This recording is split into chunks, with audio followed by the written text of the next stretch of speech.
Hello, this week we are going to talk about one of my favorite things in this whole world, which is sleep, and why it is so important for you to make sure that you're getting enough sleep and good sleep, because your entire life is going to be set up based on whether you are getting sleep. So that goes like for your cognition during the day, your energy levels, your ability to even make decisions, handle stress.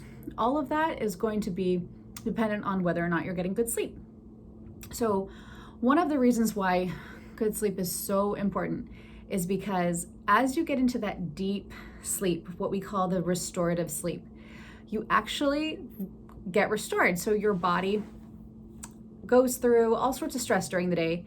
You go through cellular damage, you have stress hormones that get released, someone cuts you off in traffic, you get mad at your boss, you're hurrying up to make dinner, get people out of the house, like all of your stress hormone goes up.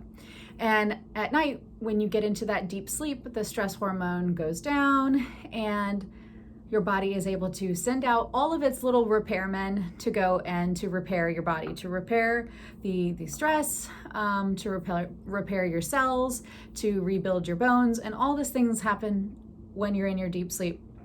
Not to mention the rest that your mind gets that it needs to function better the next day.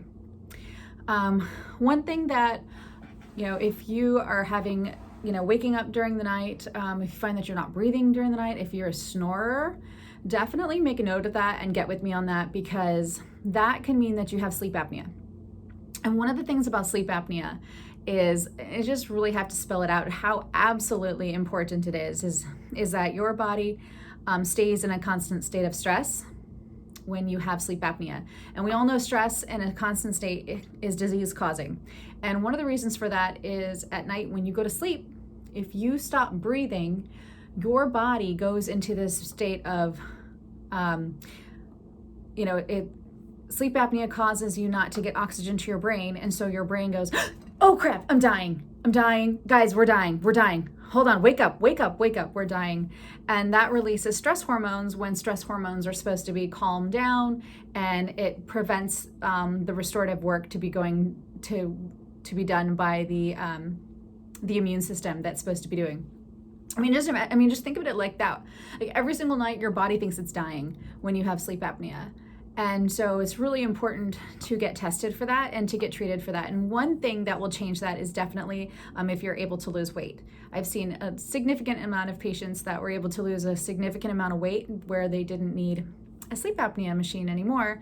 But if you're a heavy person and you're at the beginning of your weight loss, it's something that will definitely help your body, because when you have high cortisol levels, the stress hormone, your body has a hard time losing weight. So it's kind of that catch-22.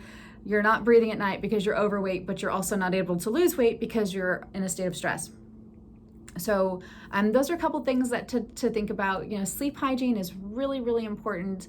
One thing that is really important to know is that alcohol disturbs your sleep. Caffeine disturbs your sleep. And if you have coffee in the evenings, it's going to disturb your sleep.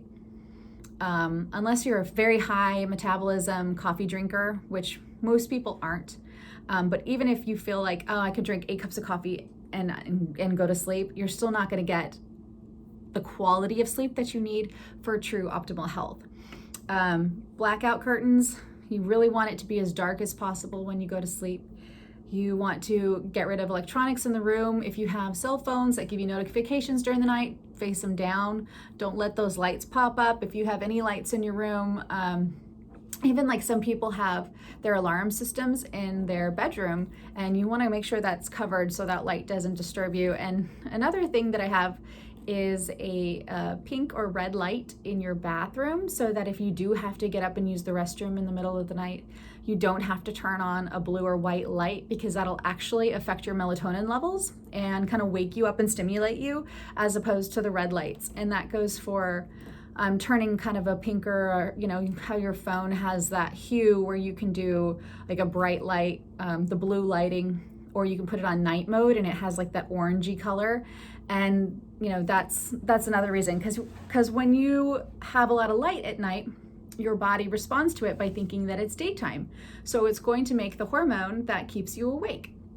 Melatonin is produced when the sun goes down and your body is exposed to darkness, and it's like, okay, it's time to go to sleep. So let's put out some more melatonin.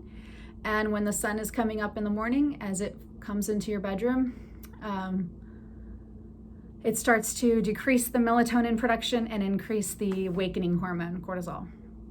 So that's a little bit about sleep. There I can go on and on and on, which is why I put a document in the program called Sleep is Sacred, and it's just a few tips and tricks to making sure you're sleeping properly. Caffeine and also alcohol. Alcohol, people use it to fall asleep, but it actually fragments the sleep and it causes a lighter sleep, so you don't get into that deep restorative sleep. So if you're somebody that is dependent on alcohol to help you fall asleep, that's definitely something that you're gonna have to work on to find different ways to sleep. One of my favorite things to fall asleep is Floating Amongst the Stars by Jason Stevenson. It is a guided meditation for sleep and it's awesome. That link will be in the Sleep is Sacred document. So let's work on your sleep this week. Fill out the sleep form, bring it to our meeting, and let's figure out how we can get you into that deep restorative sleep that's going to have you working optimally, mentally and physically.